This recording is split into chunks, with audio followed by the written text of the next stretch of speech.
Give me one sec.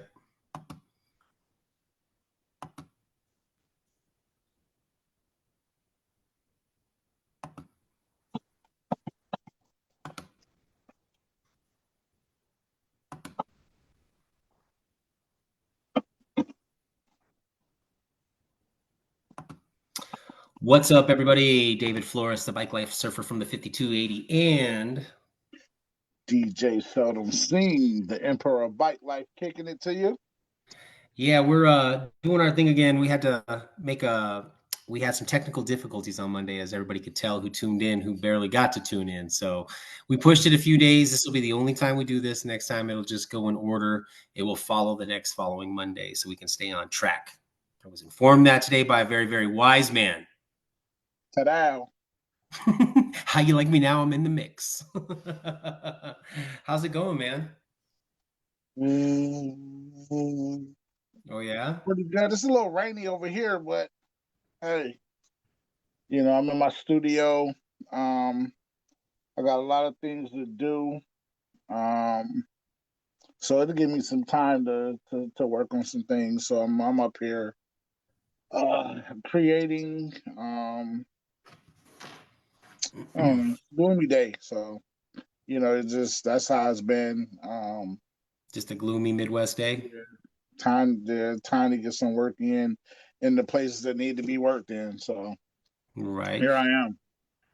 Yeah, it was just another long day at work. I talked to you about that earlier and stuff like that. Hey, you know what? It was tripping me out. I was, they had the Washington Park Century this weekend. I didn't make it after all. I just did some, like I told you, some pedaling around town myself. But I was reading an interesting article. Out here, DJ, we have this thing called the Denver Bicycle Lobby. It's like just another Mhm. page on Instagram, Facebook, just random different pages. Check this out. I'm going to read this to you. So we have Denver is like one of the most bike friendly states you'll ever be here. I can't wait for you to get here because there are a lot of awesome bike lanes that definitely take you through the city, and you get to see the bright lights of Denver, and it's a nice town. However, some of the Denver, with the money crisis that we're in the whole United States, they just spent $200,000 to remove bicycle lanes so valet parking could go to next to a steak restaurant. I'm going to read this to you. The Denver Bicycle Lobby has recently learned that the management at STK Steakhouse has received threatening emails regarding the removal of protected bike lanes in front of their business. We condemn all forms of violence and threatening emails or calls. Threats of violence to employees or companies are unacceptable. I can't believe Denver took down the bike lane, but for people in the bicycle community to go that low and threaten what do the employees have to do with it? That was kind of crazy. So are you saying that bike people was threatening the restaurant? Yeah. I'll read a little bit more to you. That said, we support those choosing not to patronize the steakhouse, which is owned by a publicly traded corporation, One Hospitality Group. We understand that the removal of the protected bike lane in front of their businesses was made to accommodate valet parking. That's like a big no-no here in Denver because this is a bike-friendly place. Let's see, was made to accommodate valet parking. Excuse me, everybody. And that has resulted in dangerous conditions for people who bike and scooter. There's a lot of scooter activity here on Market Street, major street, restaurants, clubs, bars, the whole nine yards. One of the business bike areas in downtown Denver. We believe that the original valet permit a half block away from their restaurant was adequate, as the other steakhouses in Denver, like those on Larimer Square, have been successful in spite of their valet parking being a half block away from their front door. The convenience of the steakhouse patrons should not supersede the safety of Denver residents who travel by bike or scooter on Market Street. Furthermore, we question the city of Denver spending $200,000 to remove protected bike lane elements on Blake and Market Street during a budget crisis and believe that this was a poor choice. I honestly think it was a poor choice on both sides to be making those kind I of threats. mean, it's Everybody, definitely a poor choice because they're changing the laws worldwide when it comes to us bicycles. Um, of course, they give us the 3 feet law, which that is a law. And now they encourage more bicycles to ride the lanes and not the sidewalks. Um, Yeah, that's kind of messed up because I know, like I said, in other places, they're spending money incorporating the bike lane, and I would Right. definitely say more so than not. Like it's like starting to spread like the plague. So, um, yeah, I don't even see how that's even working. Like how, I mean, so I mean so they're done. They've done it, or it's gonna be a successful transition. Yeah, definitely interesting. Definitely interesting. Everybody, we're bringing on Aaron Gonzalez tonight, as you know. He's right next door in New Mexico to me, so we're bringing him in. He is a member of the Oddfellas. He does custom work, and he is a mentor in Albuquerque, New Mexico. So we'll be talking with him soon, around 7:15 in about 11 minutes. Right now, he's currently welding and building something, I believe.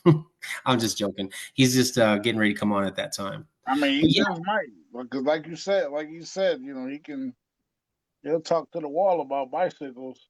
Oh, yes, he will. Yes, he will. If we permit him to, he'll talk. He said if we permit him to talk to the wall about bicycles, he would do it. But, that's that. So, anything going on in bike life in your neck of the woods? Nah, people just my my team is doing a little bit of traveling, going down south to do some stuff this weekend. Oh, they're Um, going to NOLA? yeah, so Nice. they'll be down there representing pretty good for me. I'm sad to say that I'm not coming, and I know my girl Marissa and Zena and all them is gonna be disappointed when they don't see me there come Thursday. Um, well, tomorrow actually. Yeah. Um, Are they driving or flying? I think they're driving. I actually, had still thought about maybe getting a quick flight down Saturday just to pop up on them, but for the parade or whatnot. But I don't know. Really? Um, I'm here. I'm stuck with you. You're stuck So with me. yeah. But it's Um, it's at least a 6 day a week that we talk, maybe more. I think I you gotta. I you mean, I actually gotta blame it on somebody. right. You definitely hear from me when after long cycling trips when I'm just sitting there. Oh my god, oh my god, I can't believe I pedaled. Right. Right. Yeah. So Let you be stressed out to the fullest. It's definitely bad for you. yeah, I heard that. So that Washington Park Cruisers Century Ride was really successful this last weekend that they had. There's a lot of rides going on this week in Denver, but I heard a lot of people showed up. I saw some of the video. I just didn't have it in me this weekend to attend anything. I just wanted to like chill and like I said, I just rode around, got some slices of pizza. You didn't see any video of it or anything? I saw some of it, just a little bit, just on people's reels and other stories and stuff. But they were getting down, dude. I definitely don't think I'm ready for that yet. I'm glad I What's the did. speaking of the weather? What's the weather like? Like I said, it's gloomy here, raining. What y'all got It's going on? nice and it's nice and cool. It's a cool night tonight in Denver, Colorado, or Wheat Ridge, Colorado, where I'm at. It's really nice. It's super nice. We were sitting outside chilling just a minute ago. So did you decide what you're gonna do? You gonna ride tonight? Walk, ride, jog? I think I'm gonna do both. I'm gonna take the after this. I'm gonna take the dogs for a walk, and then I'm gonna come in and get a ride down to Sloan's Lake and back. Okay. So probably to get about 8 miles in. Just something. Okay. I gotta burn off a little energy. I just don't want to come home and go to sleep. That's whack. Right. Well, So that's the beauty of it too, though. Like, especially once you get used to your schedule, your new schedule, you can you can fit stuff in because you ride in the winter too, right? I do when I bring my rad bikes out. Like, I have my foldable one that I can put in the back of my truck seats, but I also have my green one, and they're like utility bikes, the little 20-inch fat tire. So yeah, this year I was planning on getting the snow studded tires on them, on the green one at least. The white one's more of like a guest one in the summertime when people come out. So, but I do have bikes that two e-bikes that could go through the snow easy. It's just getting So me wait a out minute, there. it's nice there. So matter of fact, when do the winter actually hit there? Because I know Well, y'all it's be hitting getting now. It's hitting now in the mountains. It's definitely Okay. hitting now in the mountains, but it's supposed to be like next week. This coming Sunday and Monday is supposed to be our first snowfall. So Oh wow. I gotta definitely get to I definitely have to get to the chili guys and get my green chili so I can start roasting it up. I might have to send you a 3 day overnight and send Aaron it too so we can get the taste test of whose is better, mine or his. But that You green already chili know that. up We there. definitely go. He definitely go put it back on the record again when you bring that up. So you know. You know what? Robert Edward Taylor just made a comment on one of the comments down there. Check this out. So you know how we were talking about Denver and everything like that with the bike lanes. Right. He says, and I have to I definitely have to agree with him. It sounds like the city would rather have the parking back because it makes more revenue than a bike lane. Which I mean, you get people closer to the businesses, they're going to definitely spend money, you know. But at what cost? Somebody getting Yeah, hurt. I but mean, they're yeah, but where are they taking them out of? If they're just taking them out in front of a certain set of restaurants, you actually think that makes that much of a difference? You know what I mean? Like, or is it yeah, taking up? actually, yeah. I mean, you haven't seen our bike lanes. I mean, they're. I mean, of course, it's a car; they can run right through it. But the way they have it laid out in some areas, it's really safe. Really, really safe. I mean, of course, I ride in traffic and stuff like that too. You know that even when I'm on my e-bike as well as my road bikes. But I mean, we do have legitimate bike lanes all over this city, the metropolitan area, even out in the suburbs. There's bike lanes and stuff like that. So yeah, I mean, it is going to make a difference, safety wise. I definitely believe that. Hmm. Yeah, So I don't know. I just see them. You know, the way they try to cater to us now. You know, the bikes has been um, really good and exciting to see. So I just to see that change. It's just like wow. It happens, but I guess it works. I don't know. I think down the line, this is still going to be a compromise somewhere. Somebody got to it just to take it out. After it becoming a law, just made me think. I don't know. I guess if those businesses, do you know of them? no, Um, these like they said, that one's like a big corporation. Like ones that that are the small mom and pop ones are the ones that hurt the most. But which ones are really small mom and pop shops in downtown Denver? Everything's corporate at this point. You know what I'm okay. saying? Because I mean, it's with the gentrification and people selling buildings once upon a time. I mean, things have changed in the state and for the better. But I don't know about taking away the bike lanes and stuff like that. But once upon a time, someone who's been here their whole life, there was no bike lanes once upon a time. You were just mobbing the streets. Well, So I we are mean, that's gonna make like when you guys do them, having more of those takeovers and be riding around, you know, it's steady growing too. The bike community is steady growing there. So Oh, I mean, yeah, and with the influx of people moving here constantly, but I mean, the DCR street takeovers, there's nothing like it. I mean, you'll see it, you'll be here. I mean, it depends who leads a ride. It could be 300 people, 500, 700. I mean, I've seen it almost close to damn near 1,000 people where I mean, it was just stretching forever. But I mean, I heard once upon a time before COVID, and I've seen the videos of it. I mean, Denver was having like 5,000 people and like a food truck stop, like the whole night, live bands, everything. So I mean, it's been going on for some time, and from what I have been told, by people that have been in this community for some time, that it has shrunk incredibly. But I don't think it's shrunk when there's like 700 people on the streets. That's a lot of damn right, people. yeah, That's a yeah, lot of damn people. yeah, yeah, definitely. I mean, you could get 100 people and it look beefy. So you know, I don't know. We'll see. I mean, hopefully, somehow. I mean, like you said, if it's more corporate that's dealing with you, that's still not gonna stop the bikes. No, absolutely not. No. And Right. then and then you do have the jerks that are that will ride right on the concrete next to the restaurant just to mess with the valet. Right. I And mean, I what would be one of them purposely to do that. I'd be like, come on, y'all, let's go down here and roll just to irritate them. So, there's enough room on the road for all of us. I mean, even though the cars are ridiculous. I mean, there's been times, what was it when I was on a ride the last Tuesday? I mean, we definitely had the road. There was probably 30 of us. and the guy was in the turning lane and made it a point to go like almost 50 miles an hour before he made his right turn next to us. I mean, he was literally on my ass and another rider's ass because we were kind of to the end. So it's just Mhm. ridiculous how, like, hey, I have a truck, everybody knows that, but I ride bicycles every chance I get, but it's like, come on, you got to be safe with human beings Right. on bikes. It's Yeah. not that big of a deal. But it is what it is. Was it they said same here in Toledo, Ohio, very nice dividers and concrete planters.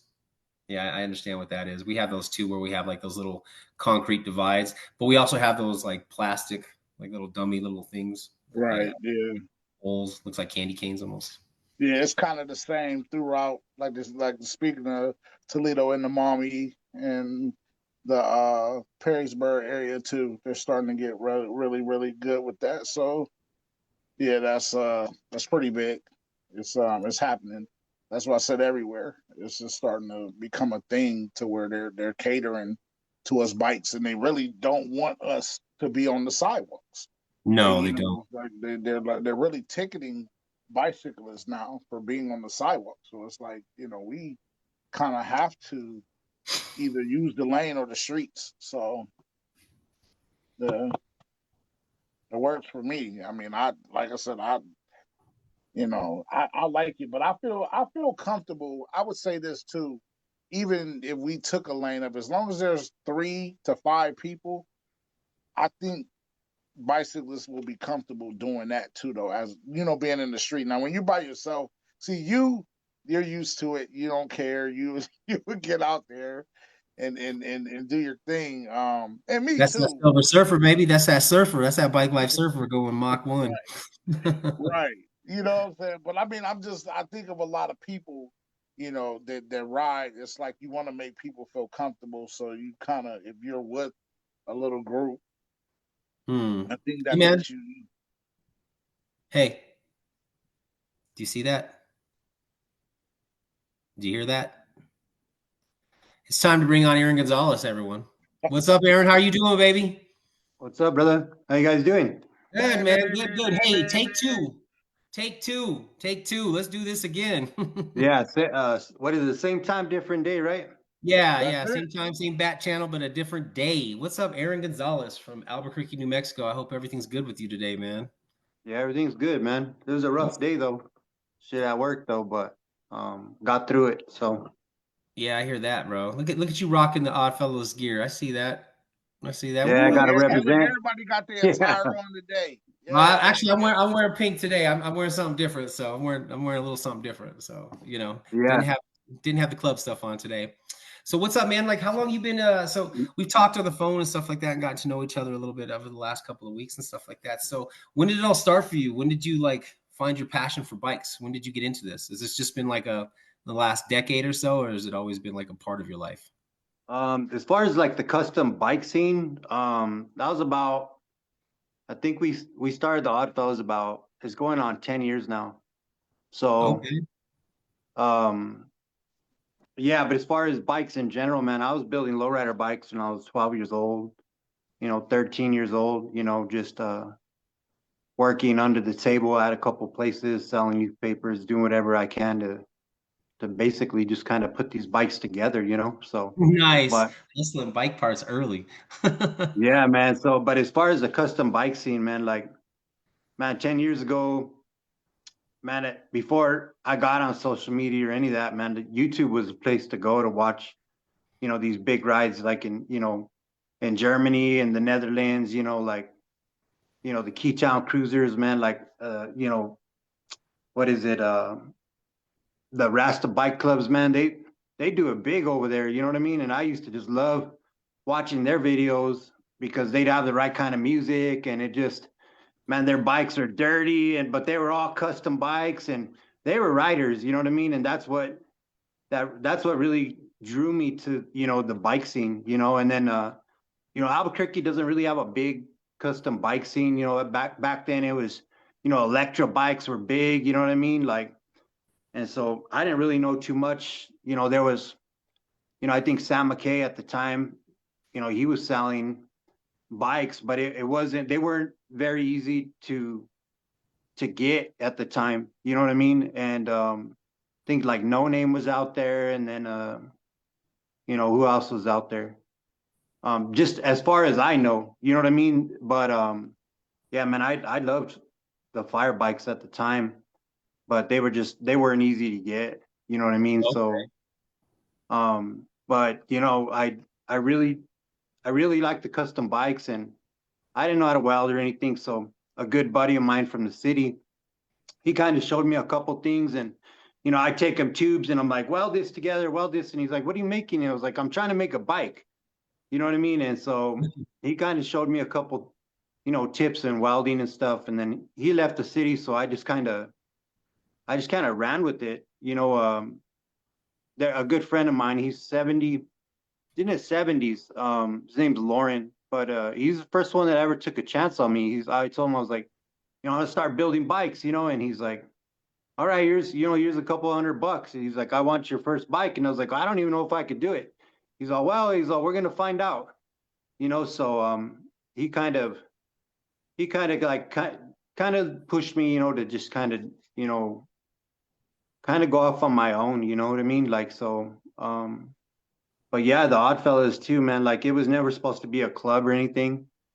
And you know, just like clubs in general, like I think at times, you know, they get really big, and then, you know, people kind of get busy with stuff, or people think it's cool and they just kind of, oh, I want a bike, and then they come in and they kind of leave, you know what I mean? But as far as the Oddfellas goes, at one point, you know, you know, it's kind of like went up and down with that, you know, but like now it's kind of, I think this past year, we have a lot of people that, or not a lot, but we got my cousin in Southern California.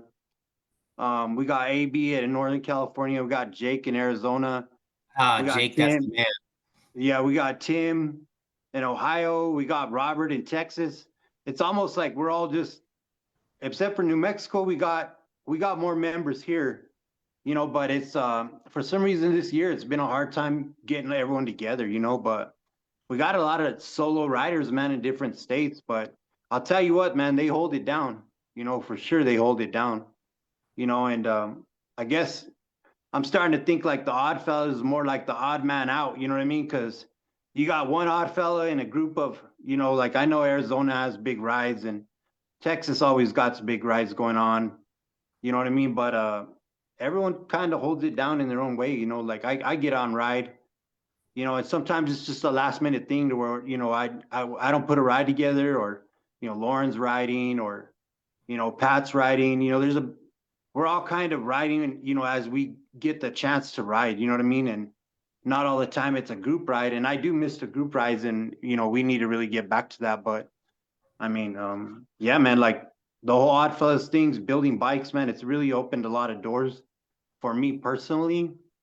You know, I've had a lot of opportunities, man, like just building and putting things out there and just doing these rides, you know, just like, you know, we kind of touched base with the lowrider, you know, the Duke City Lowrider Bike Club. You know, the only reason I got involved with that was because, you know, Rob Vanderslice, he's a world famous painter from New Mexico.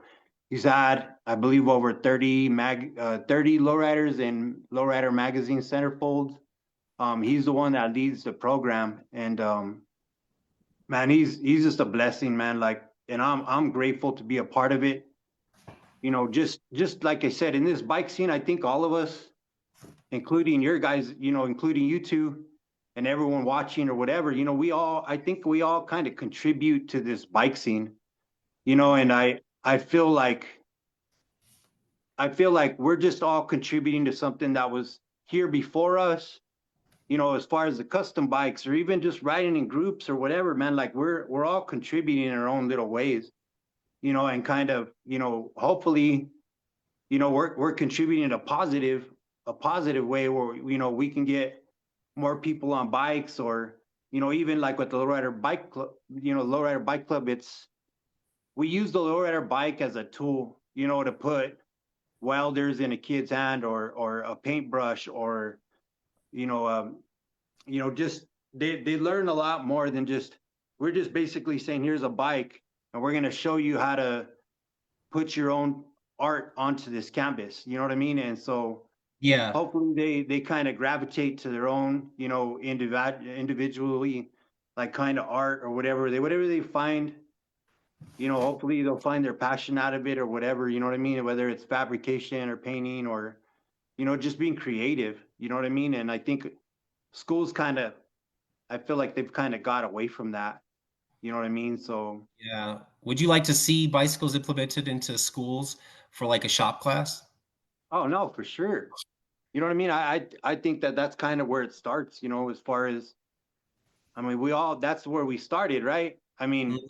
it kind of came full circle for me because I'm out there in front of my grandma's house cleaning my lowrider bike at 13 years old, and now I'm 44. You know what I mean? I came back to it, you know, because now I have the capabilities of actually making something and, you know, getting a piece of steel, a straight 10-foot stick of tubing, you know what I mean? And turning it into a writing piece of art. That's kind of how I see it. Cause I mean, I'm pulling it out of my head and making it a reality. You know what I mean? That And it goes that for people. What's that?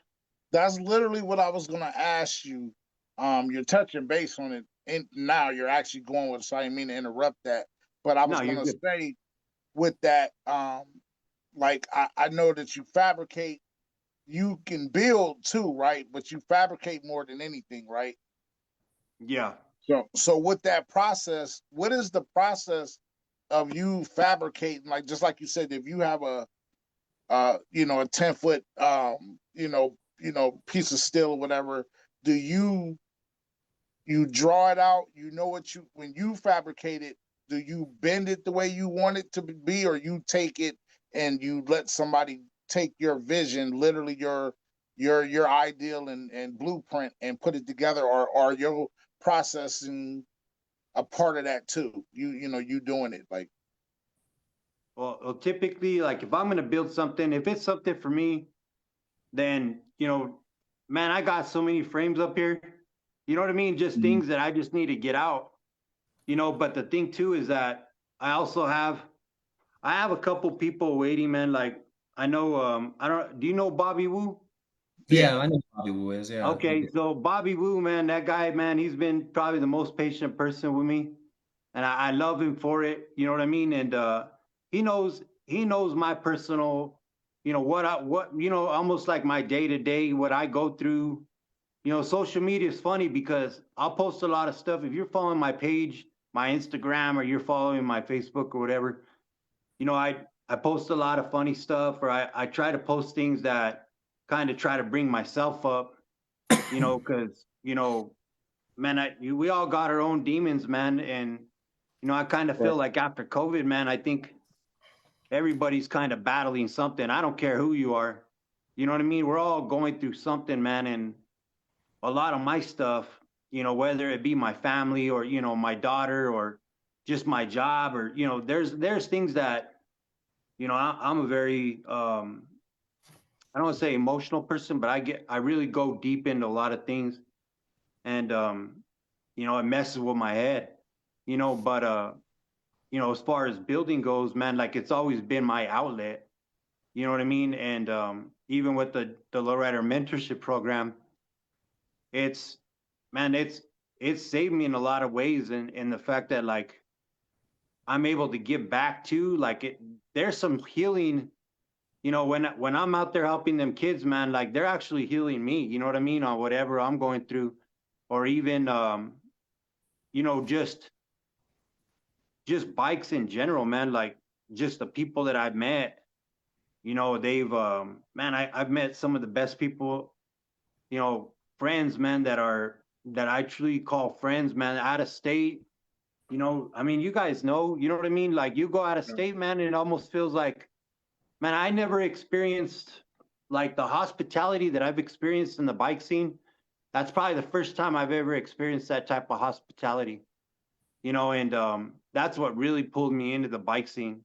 You know what I mean? Because I'm like, oh, I'm going to go to Arizona, and man, and like you got people out there, you know, taking care of you. You know what I mean? Or Yeah. California or Texas or whatever. Like, you know, I haven't been to Colorado, but I Oh, mean, you that's coming? definitely, yeah, You that's coming, definitely baby? on my calendar, man. I want to get up there for sure.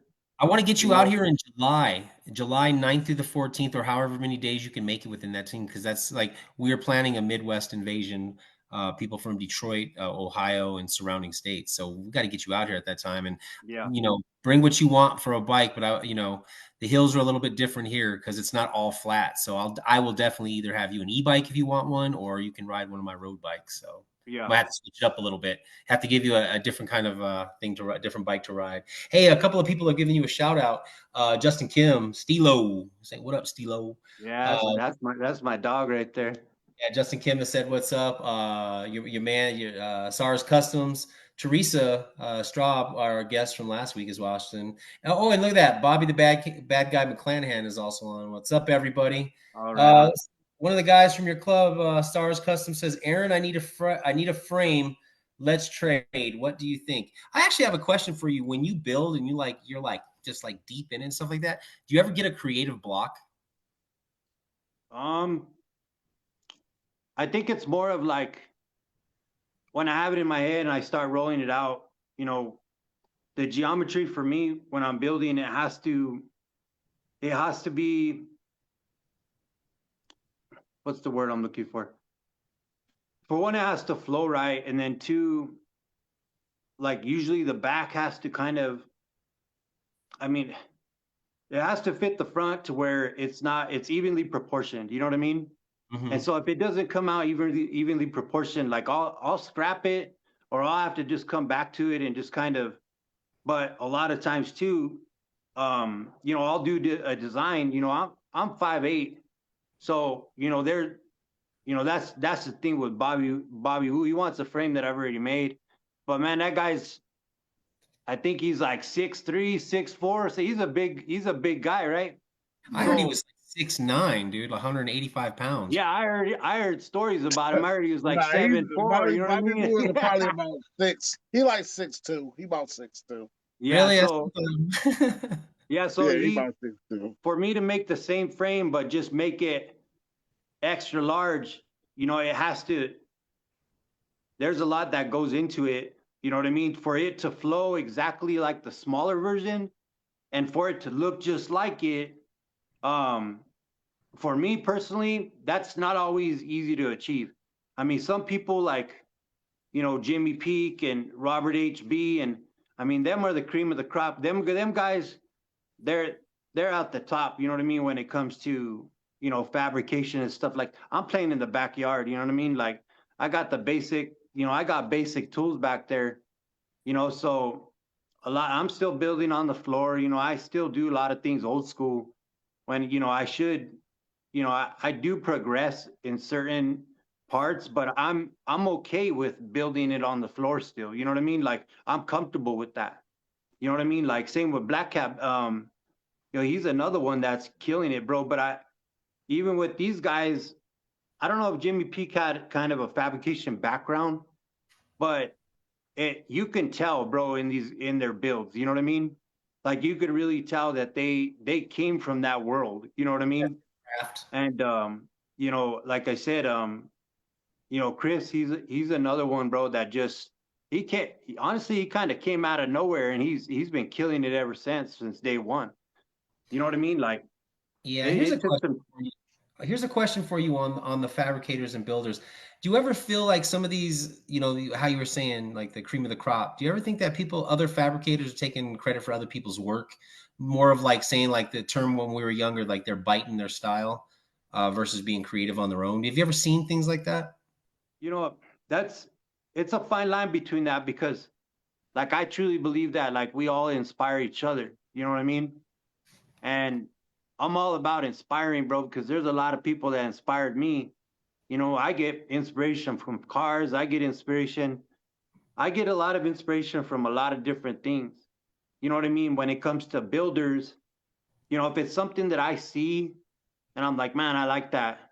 Like I'm the type of person to either reach out to them and say, hey, like I noticed you kind of did that. You know what I mean? Is it okay if, I kind of implement that into like something that I'm building or whatever?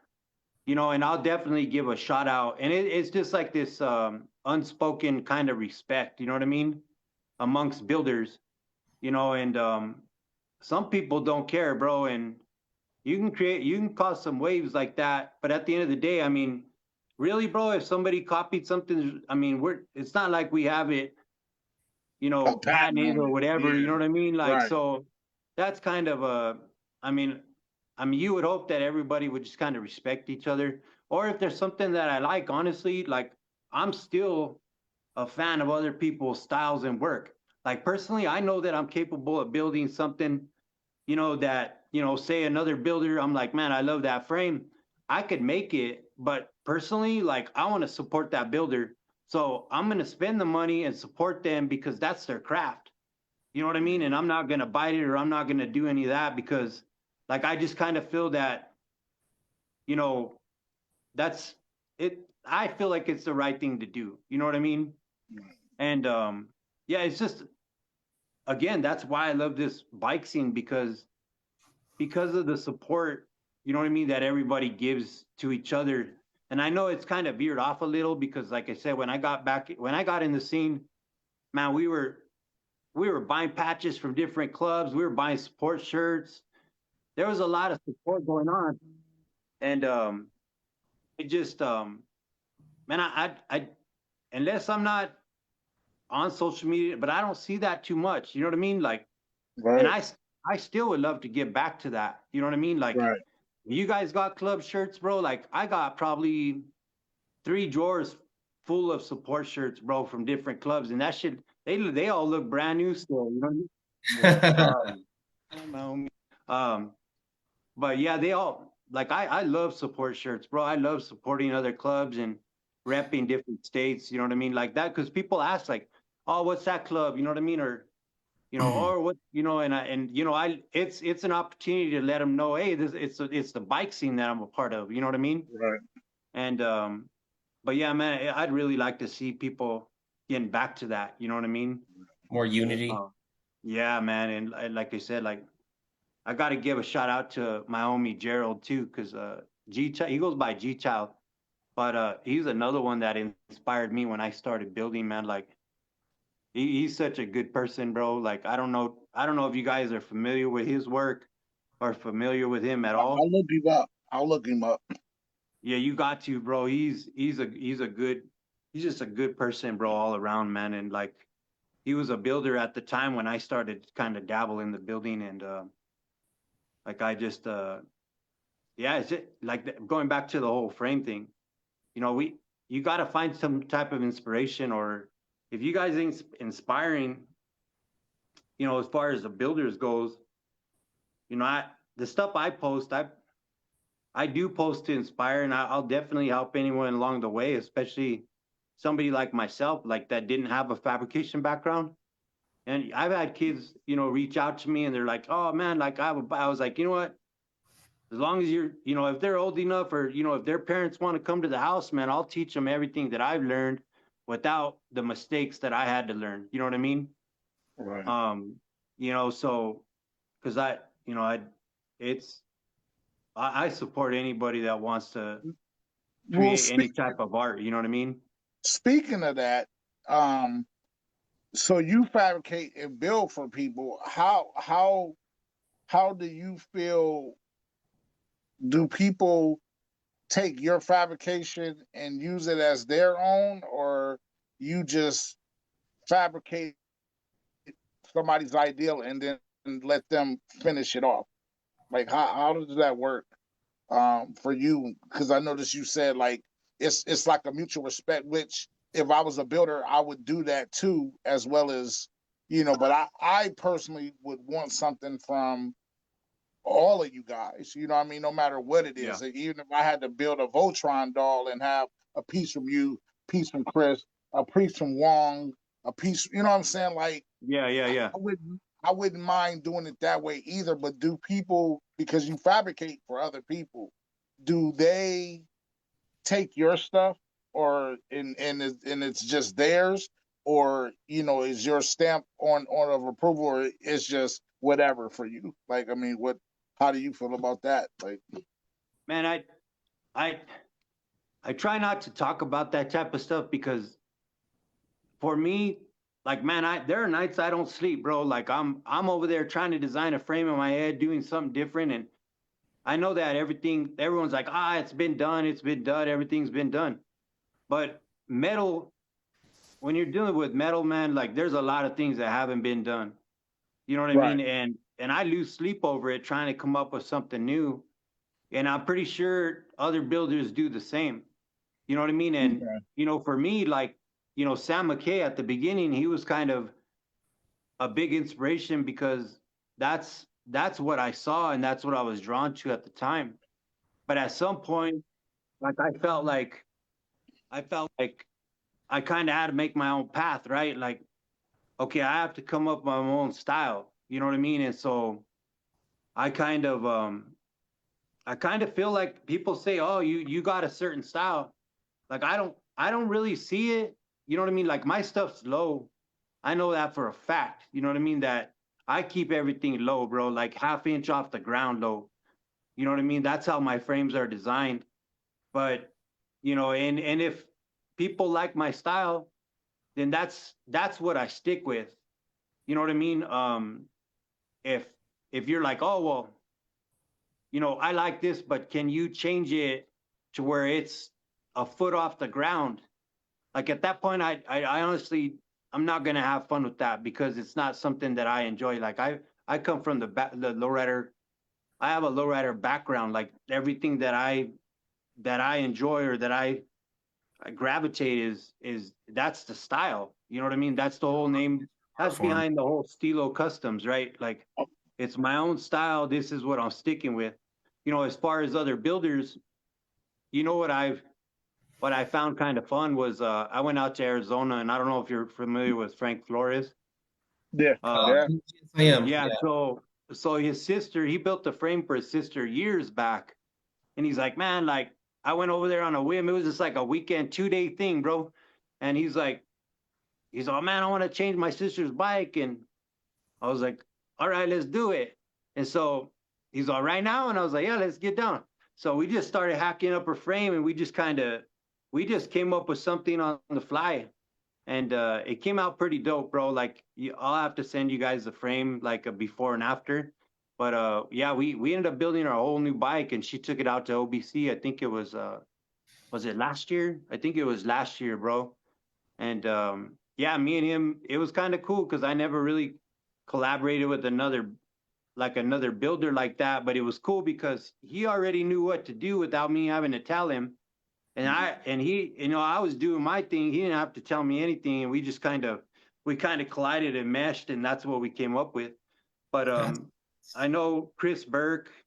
We've kind of talked about maybe doing something, and there's a lot of builders, man, that I'd love to just like, and I think I've kind of voiced it out. Maybe I don't remember names, but I'm like, all right, you build the front, I'll build the back. You know what I mean? Because I really like the rear triangles. That's my favorite part. And I just kind of think that you could do so much with the back part of a frame, and so yeah, and again, going back to that, I don't think everything's been done. You know what I mean? Yeah. I have some ideals myself.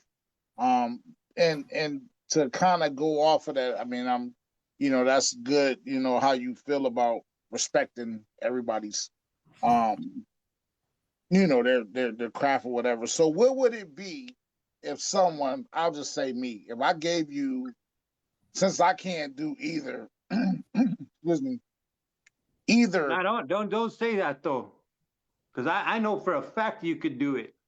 You know, because if I could do it, bro, you could do it. I guarantee it. You just got to do it though.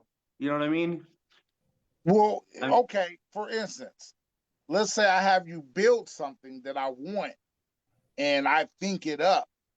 Yeah. Is it mine or yours? Or I ours? say it's your design fabricated by so and so. You know what I Right, mean? okay. fair. That's absolutely Yeah. fair. Hey, real quick shout outs. Justin Kim, he's saying that you can't teach cool. Aaron was born for this. Yeah. What was another one that was said here real quick? Robert Taylor, if you're not building, you're not learning. How do you feel about that? I mean that could be defined in a lot of ways because You know, some people maybe they don't have that sense of design, right? But I could tell you what, there's always those people out there that could put a bike together that'll make you want it, right? Like roadster frames, man. There's times where like I'm like, roadsters are cool, but then somebody puts one together and you're like, damn, I need a roadster now. You know what I mean? Mhm. Um, I at the beginning there was a guy I used to call them cake decorators, where they can get a frame and they could just trick it out, right? And I like. that's the other fun part that I like about these bikes too is like you know Mad Dog and Pookie, right? Mm-hmm. Yes, I do. Well, Pookie has one of my frames. It's like the red one. I don't know if you're familiar with the one that he has, No, I'm but not. I No. gave him that frame, man, and man, he just did it right. You know what I mean? And I was like, man, like, and that's his art. You know what I mean? Like, you may not think that you could fabricate a frame or nothing, but when you put your color, you put your rims, you put it your way. To me, that's an art form, bro. Like that's you put your vision on that bike and you made it you. You know what I mean? Like that's what's cool about these bikes is because that's a representation of who you are. It's a representation of you. You know what I mean? Like that's a part of you, bro. Like I wear Converse, bro. Some people wear Chucks or some people wear Nikes, bro. Like that's your style. You know what I mean? And you know, and that going back to bikes too. Like I'm into cruisers, bro. People are into fixies, mountain bikes. You know what I mean? Like whatever you enjoy, bro, and you love, just put it, put it your all into it. You know what I mean? Like, and that's kind of how I feel about the whole building bikes and stuff.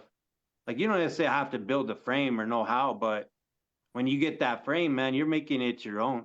You know what I mean? I And to me, appreciate that. bro, Yeah. yeah, some people can't, bro. I'll put a bike together and I'm like, man, it looks like it doesn't look good. But then you give it to someone else and you're like, man, I can't believe that's the same frame. You know what I mean? Like you just did it completely different from how I had it. Right. And I think that's pretty cool too. Hey, you've been to OBC, right? Yeah, Nope. I've been to quite a bit. Oh, Yep. yeah. With the exception of OBC, what is your most memorable like bicycle adventure? Um, you know, I got a lot of love for Arizona, man. But I don't know if it's because, and I don't want to say it's they're close. Like I just got a lot of people that I've been to quite a bit of rides out that way, and the love that I've gotten from there, man, like it keeps me going back. You know what I mean? And Uh, so I definitely want to go to other states. Like I went to Texas, but you gotta be careful when you go too, man, because I ain't down for that humidity. You know what I mean? I I, I was I could just there. I yeah, was we just got that dry heat down here, man. But Florida was another one too. Um, I don't know if you're familiar with Jimmy Ghost Cycles No, I'm out of not. Florida. I was going against him in the build off. For 2020 COVID year, I was in the OBC build off, and it ended up falling through. But he got wind that I was a fan of his work, and then I told Lance in Arizona, and then Lance told him, and then Josh DeLorenzo was in Texas, and I told him I was like, man, I can't compete against you guys. I need a JD square bender and this and that. So James calls me. He got my number from Lance, and he's like, "Hey, what are you doing December 10th?" And I'm like, "I'm just getting ready for Christmas." He's like, "I'm gonna fly you out here to Florida." And so I was like, "All right." And so I ended up flying out there. Well, I get there, and Lance is there, Josh is there, and they're like, "Check this out. We're gonna make a brisket, and we're gonna make a frame, and we're gonna Nice. end up raffling off the frame so you could get your JD square bender." oh, And bro, like who does that? You know what I mean? right. Like I'm That's in New big. Mexico, Beautiful. bro. I ended up flying out there and he's like, just get your ticket back home. And so I stayed at his house, me, Lance, Josh, and James, we all made this frame, and it's actually sitting right here. Um, And not too many people have seen it. It's sitting in my living room right now, and it has all of our initials on it. Well, I ended up coming up on the JD Square Bender on a marketplace or something, or OfferUp, and so I ended up getting it. So I told James, I was like, he's like, you know what, that frame's yours for either, you know, if you want to hold on to it for just a memory of us all getting together or whatever. But that's another time we're actually collaborated. But at that time, James designed, he did the design, and we just basically built his design. But it was, That's man, bro, that was probably one of the most memorable. That's another good memory of mine that, you know, and we, once in a while, we'll have a conversation about doing it again. And, but just meeting either in Texas or Arizona, you know what I mean? Just getting yeah. together and just, you know, just building something together, you know what I mean? Hey, But, you know what? Uh, there's a lot of people watching, a lot of comments are going on, and it is Robert Taylor that is asking to see that bike. If you could show it to us and maybe give us a little tour of what you got in that house. Uh-oh. oh, you want to Uh-oh. see? Watch, let Ooh. me watch. Let me flip. Let me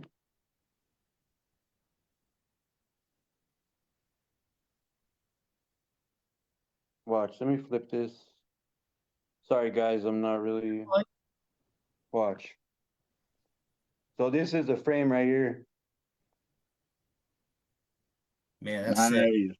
That's and then beautiful. it has our initials on the back side. I don't know if you guys could see it on the dropout. Yeah, I can. Oh yeah, I Yeah, like that. I I like like that. that. yeah, and then Lauren he ended up breaking the C post on this, so I got to fix it. It's a no name frame, but man, he rides his bike. That's another one that's down. I sold the wheels off of it, so I got to get some new wheels. That's a dope Leatherworks Mark That is Carey seat. that is And ill. then, That is tight. yeah, man, this is my spare living room. So Oh, then I okay. got those bikes there too. Look But, at that. yeah, man, yeah, that's some of the stuff, bro. I got probably like 3 sheds in the back full of frames and parts, and you know what I mean? You figure I've been collecting parts for over 10 years. I probably got, I think about probably 12 wheel sets on one of my spare bedrooms. I got probably more hoops, bro. I could probably open up a bike shop, to be honest with you. Wow. Nice. Yeah, That's I ain't even lying, bro. I got some goodies over here. That's why I that's said, like, awesome. if I ended up passing away, my daughter's gonna end up taking everything. And so I already got my cousin. I was like, all right, if anything happens to me, you're gonna have to be the one to kind of but he's like, I'm just gonna keep everything of yours, you know what I mean? So I'm like, all right, whatever, you know what I mean? So, but yeah, man, like I got a bunch of stuff, That's you cool. know. So we've covered like your background, your adventures, your fabricating. Tell me about Duke City and your mentorship program. Tell us about that. I know we kind of sparked into it a little bit last time, but we didn't really get to, finish it out. But I'd like to hear about that. So the Duke City Lowrider Mentorship Program, Rob Vanderslice brought me on, and it's basically just kind of teaching the youth, you know, different skills as far as painting, fabricating. He brought me on to kind of lead the fabrication part, but we have fabricators in there that have custom car shops, you know what I mean? To where, you know, I'm just a little piece to the puzzle when it comes to all that. Um, but yeah, man, it's these kids, man, like I was kind of, this is probably the first year that I actually really didn't really build too many custom frames. And I was kind of like, one day I kind of asked myself, like, I'm like, what, man, like I haven't even made anything. But I realized that the program, so it starts at the beginning of the school year and it ends in May. And so it took up a lot of my time. And I was getting a lot of, you know, just being around the kids, man, like just seeing them put that creativity into these bikes. And, you know, I got really close to a lot of the kids. Um, it was a good feeling, man, to just be a part of something other than just, I mean, obviously I have a passion for what I do, but those kids, it's a whole different experience, you know what I mean? And the satisfaction and what I get from the program. Um, I really enjoy it, man. It's my fourth year now. I started off with the pilot program, and so far the city's continuing the program, and I don't see them letting up. So I'm gonna keep on doing it until they hang it up or whatever, or whatever they choose to do. It's city run, so there's a lot of politics involved in it, but um, it actually the club actually the lowrider club started in Kansas, and so the guy that's running it, he kind of just started reaching out to people that he knew, and I think there's 17 chapters in the United States.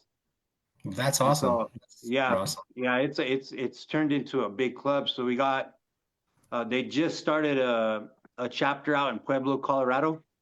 Oh, did they And then, really? yeah, they just started a chapter out there, and then there's a couple chapters here in New Mexico. We're actually the biggest chapter amongst all the chapters, but they got a couple in California. Um, I got to find out exactly where all the chapters are because it's a lot. But Eric Arazo is the one that leads they call him the lowrider teacher, and they actually made a bike for the DEA. They went to Washington. The kids actually fabricated and built a bike in front of, like, it was live, you know what I mean? So they put it all together, they painted it, they welded on it. They did, within a couple of days they built a full bike, and it was pretty cool, you know what I mean? But yeah, man, the program is really good. And I think this year, I think we have 70 kids this year when we started off with just, I think, 12. Oh my God, congrats on That, that. That's cool. Yeah. and So, they're all building. yeah, man, I'm teaching them. Well, there's a couple guys, including my cousin. He owns Joe's shop. And then he builds hot rods, bro. He bags cars, like he does it all. Um, but he's one of the mentors as well. But we're teaching them how to cut out the metal, add them to the frames, and then they're teaching another group of people are teaching, or mentors, they're teaching them how to use Bondo and fiberglass, and um, another group, they have another group of mentors that are painters. So they're teaching them how to lay patterns, use the paint guns, you know what I mean? Just prepping, sanding, you know what I mean? They do it all, bro. And so it just, and a lot of these kids, they're actually coming back as mentors when they graduate from high school. So it's kind of cool because they end up getting their bike. So they'll kind of start off freshman, sophomore, and then so they'll get your basic lowrider bike, and they'll kind of just put on patterns the following year. The next year they'll end up adding metal to it, and then they'll strip it down again, and then we'll add more metal to it. By the time they graduate, they got pretty much a full custom, you know what I mean, lowrider bike. You know what I mean? Nice. So yeah, it's pretty cool. And like I said, some of the seniors are returning to be mentors and help with the program too.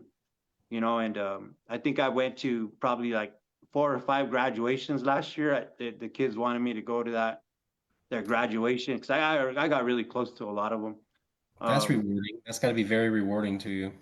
yeah, man, I still keep in touch with them too, like even after the program, and it's pretty cool, bro. If I can continue to do it, as long as the program's up, I'm gonna do it. You know what I mean? But I also gotta understand too is that what got me there too was making these frames and doing my art. So I definitely told myself that I need to make sure that I set some time aside to, still make frames and design frames and stuff like that. You know what I mean? So Yes. Hey, when after that, so like you say they go through the whole motion and then they graduate and they take their bikes. Do you like lead a big ride afterwards, or not a big ride, but a ride in general for all of them? you know what? A lot of this stuff is kind of every year has kind of been something different and new. And I think that we're getting to a point where I hope that we can actually, maybe towards the end of the year, we can do, group rides, or we can at least show the bikes, at different car shows. And that is one thing. At the end of each year, we're actually building these bikes for the Albuquerque Lowrider Super Show. So a lot of their bikes, like last year, it was because we had so many students, it was just all the seniors that got to show their bikes off at the Lowrider Super Show. So that's kind of another incentive to building their bikes, because they actually got to display it at the show, so um but yeah, that's pretty much the program. But I mean, that the mentors too, man, they kind of became family, you know what I mean? That's cool. Hey, in the a flyer that DJ made, did that girl win in the show by any chance? Because that heart bike that you made in the flyer looks just dope. Yeah, now she was actually the first girl for the pilot program. She's the first person in the first, or out of boys and girls, she was actually the first that signed up for the program. And she's Oh, a girl, and it's crazy because most of the kids in the program, the girls, there's more girls than boys in the program. Oh wow. wow. Yeah, it's pretty crazy. You would think that it would be more boys, but actually, the girls, there's more girls in the program. And are Nice. they all building and coming together well? Oh yeah, no, for sure. I think I don't want to say boys and girls, kind of like boys versus girls, but what I noticed about the girls is they're a little more meticulous, and they're more they pay a little more attention to detail. You know what I mean?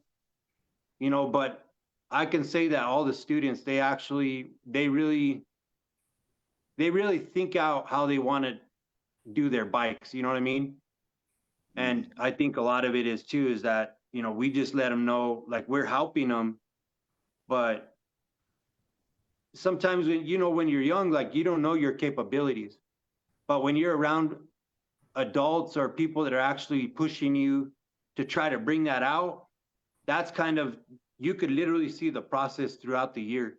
You know what I mean? Because a lot of these kids come in quiet, bro. Like, they don't even want to talk to you. They're shy. I mean, some of the mentors are like that too, where it's hard to engage with teenagers. You know what I mean? In general, you know what I mean? And so by the end of the year, man, like, their personalities, just how they feel about their bike, man, like, it's pretty cool to watch. You know what I mean? And just every week they're just opening up and actually saying, "Oh, can we do this?" Or, "What do you think about this?" Or they'll go home and do their homework and, like, "Oh, I seen this. Can we do this with our bike?" And I'm like, "Yeah, sure." You know what I mean? Like, it's kind of endless, especially when you got custom car builders, you got fabricators, you got painters, world famous painters and stuff that have your back. Like, it's kind of endless to what your capabilities are when you have that type of support. Yeah, that's great. Justin Kim is saying that you need to offer classes for 40-year-olds. Yeah, as long as he shoot, he could come and stay here. I'll show him whatever he needs to learn. But man, he got some badass builders up his way too.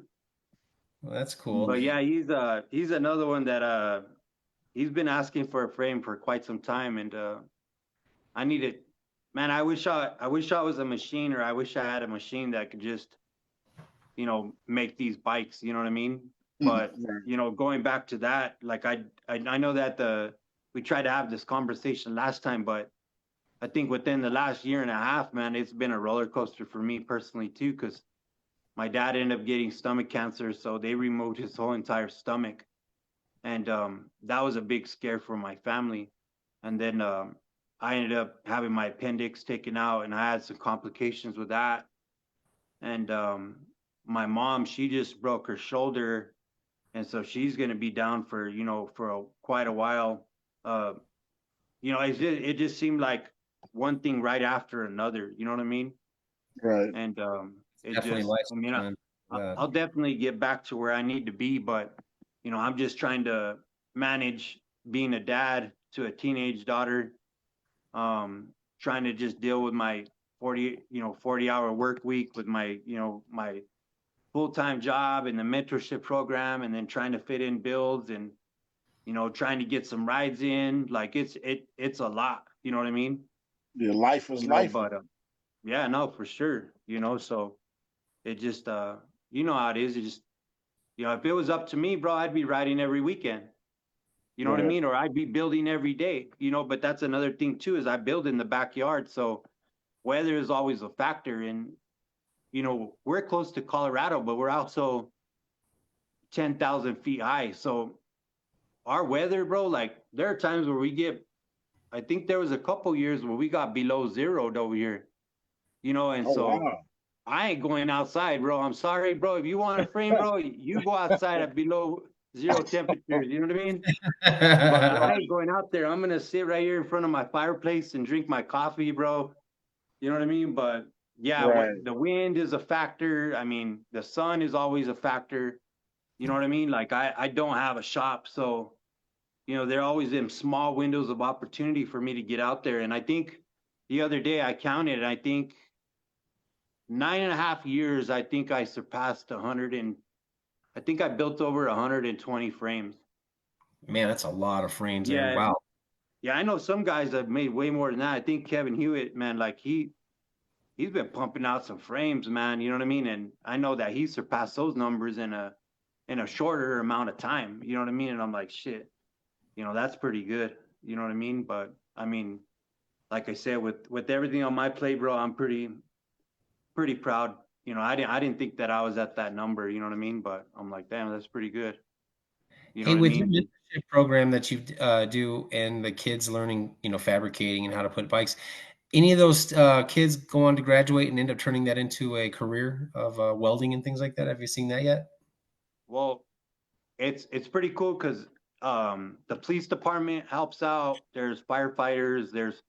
There's different people from different backgrounds, and I know that some of the kids they went they want to be firefighters. You know, I know that some of the kids want to get jobs with the city because that's what I do full time. I work for the city of Albuquerque.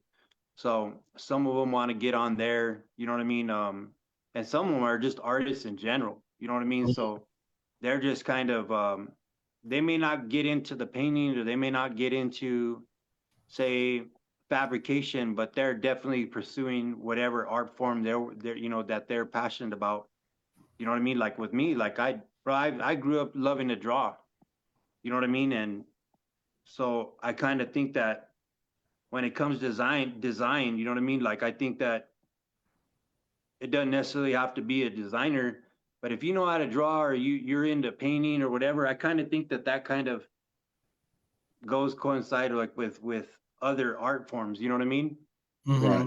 You know, and so I mean, I don't know. And the bikes too, I think the bikes are cool because like I could sit there and make a frame and then give it to you and then you put your art on it and then somebody take a picture of your bike and then turn that into art. You know what I mean? There's like layers and layers of art that you could do with these bikes. You know what I mean? You know, you could use them for props for videos. You could use them for clothing, you know, to sell clothing, you know, different types of like it's almost you could use it for a prop, you know what I mean? To just make something look better, you know what I mean? And not and number one, like it's cool to build something and actually for one, like you're proud of it, and then two, you're actually getting some type of exercise out of it. You know what I mean? Oh, I You can know what I imagine. mean? Like, so, I mean, I think that's pretty cool too. You know what I mean? We have a question for you here. Uh, what size are you using for your tubing to build your bikes? From Mr. Taylor.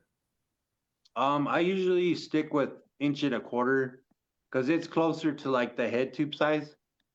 Um, I have made frames with 1.5 inches, 1 inch, and it's always 16 gauge, just mild tubing. You know what I mean? Hmm. So that's pretty much what I stick with because I mean these bikes are already big as it is. You know what I mean? I don't suggest going any thicker than that because the first couple of my frames I didn't have any benders or anything, and so I was buying up all this metal from this one lady. She had a little metal shop over here, and she'd roll out 12 gauge tubing or steel you know what I mean? And those are heavy pieces, you know what I mean? And I would just lay them on the floor, and whatever design I came up with, that's what I would just roll with. But now actually I could do like, you know, just slight curves. I could do circles, you know what I mean? Like with the benders that I have.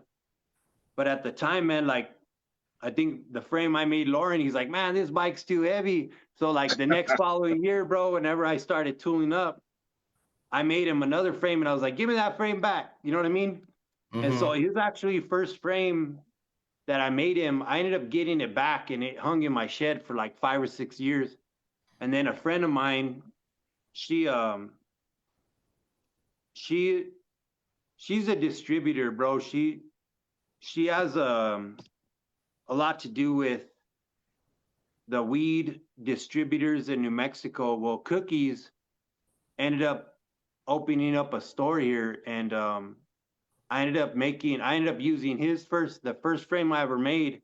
I ended up cutting it all up and reworking it, and I turned it into a Cookies bike. And so now it's in the dispensary over here, and Burner signed the seed, and I have a picture with Burner, and yeah, they have it on display over there at the Cookies dispensary now. That's really cool. Yeah. Well, Aaron, this has been a great interview, but I do have one last thing to ask you. If you Oh, could what's up? put any kind of message, state to state, city to city, you know, worldwide, internationally, what would that message be that you would like to send to everybody on a closing note? I would say just keep contributing to the bike scene. I mean, we're all in this, you know what I mean? Like, I mean, I may be riding in New Mexico, you may be riding out in, you know, you guys' own states and stuff, but we're all doing the same thing. Like it's you see a lot of things online, man, and there's a lot of division. You know, I see a lot of division, but we're all contributing to this bike scene. You know what I mean? And it's, to me, bro, we're all doing the same thing. You know what I mean? And we need to stay focused on that and just keep on contributing in your own little ways. You know what I mean? Because you guys are contributing, even with this podcast. You know what I mean? Like, it's a contribution, bro, and it's putting it out there. You know what I mean? And it could bring new people in to the scene. You know what I mean? Expose them to it. I mean, what I'm doing out here is exposing, because a lot of times, bro, there's people that never seen these bikes before. Right. You know what I mean? Or, you know, they're like, oh, you see a group ride. They're like, how can I join? They're like, just as long as you have a bike, bro. You know what I mean? Like, it don't matter what you're riding, just come out, ride. You know, and I think as long as we keep doing that, man, like, we're going to be all right. You know what I mean? Mm-hmm. Definitely. Well, thank you for your time today. I really do appreciate it, Aaron, and we'll bring you back again sometime down the road. I really, really enjoyed this interview. Do you have any questions for either one of us? Shit, nah, I just need to get out there where you guys are at. Yeah, definitely. You know, I'm telling you, man, Like, you're more than welcome to stay with me here, but we're gonna have some hotels downtown, and you know, I'll have a bike for you. Like it's gonna be a good week of riding. Like, you know, you can get out here and stuff, and we got you on the bicycle, or you can bring your own. But we do have some hills, so it might be a little bit difficult, you know, taking a yeah, stretch. nah, man, come on. I'm a bike rider. You know what I mean? Okay. Hills don't scare me, bro. Albuquerque, New Mexico, shit. I got the calves to. Yeah, push. I don't know if I'll keep up with you. I'm getting older, bro. And you know what I mean? I'm slowing down, but yeah, no, I ain't afraid of no hills though. Okay, that's definitely cool, man. Well, thanks for coming on tonight, and we'll see you again real soon. Hey, everybody, thank you for tuning in. And from me to DJ Seldom Seen, we thank you very much for tuning in. But I want everybody to know this is DJ Seldom Seen and both of ours podcasts. This is just not a David Flores thing. This is a team thing. There's no team and I. And if I didn't have him pushing me week in and week out, you know, because there's some behind the scene things that a DJ Seldom Seen could definitely have you guys rolling when it comes to me and stuff like that. But there might have been an NDA along the way. But then again, there could be some video that's released later on of our hysterical rants and stuff like that together. But we're having a good time. And hey, we really appreciate all the help and I mean the support and everything like that. But we're really trying to get on the YouTube platform. And if you guys could go to YouTube and subscribe to Bike Life Surfer 5280. Bike Life Surfer 5280, and I'll share it in the comment links on this. If you guys could start subscribing to that, the quicker we get to 50 likes, which we have 15, but yet we know 3,000 bike riders subscribers. We need your guys' help to get to this next platform. But we really do appreciate everything you do. So remember, this is a DJ and David thing. This isn't just a one-person thing, you know. And from time to time, life might come up where one of us isn't on the show and the other one takes over. So it's always all good in our side of it. And I always want to say, you know, peace and love to everybody. And there's one final thing that I want to quote that I saw today on the way out. Give me 1 second, gentlemen, before we sign out on this. Hold on. I shared this earlier today. Where did it go? Sorry, guys. Okay. Don't be so focused on the left versus the right that you forget to be a good human. Let's just always be a good human and just try to, like, you know, push to be better people and get along more. Definitely in our community, we do have some people that, you know, don't want to talk to this person or don't want to ride with this person. We're just all, like Aaron said, we're all into the same thing when it comes down to it, you know. So let's keep pushing those pedals and remain positive. Next week, we're switching it up. We've been in the cruiser scene for a second. This one is going out to the BMXers. We're going to have a legendary BMXer from around the way come on. So stay tuned for that. And we are out of here. DJ Seldom Seen, I'm sorry, before I let it go, do you have any closing thoughts? No. Aaron said it all. Like, definitely, your final quote. I feel the same way. Remember, we're all on the same path here. We're all, you know, human beings. We're all out here trying to do the same thing: live, have fun, and enjoy life the best we can. So, with that being said, we need to stick to that. Let that be the blueprint every time we get out there. Yep. Definitely. Well, thank you, gentlemen, very much, and we'll be in touch. Aaron, I'll be in touch here shortly so I can get your address because we're going to send out some swag to both you and Teresa, the last two guests. So we'll send that out next Friday. Hey, everybody, we'll be on Monday again. Again, I did catch a lecture because I should have pushed it to Monday, but this is the only time that we'll do this because of a technical difficulties. Next time if something happens, we'll push the interview to the next week. But we do thank Aaron again for coming on such short notice since we had so many issues last time. And that was a learning experience for all of us. So again, thank you very much. You guys have a good night, and everybody stay blessed.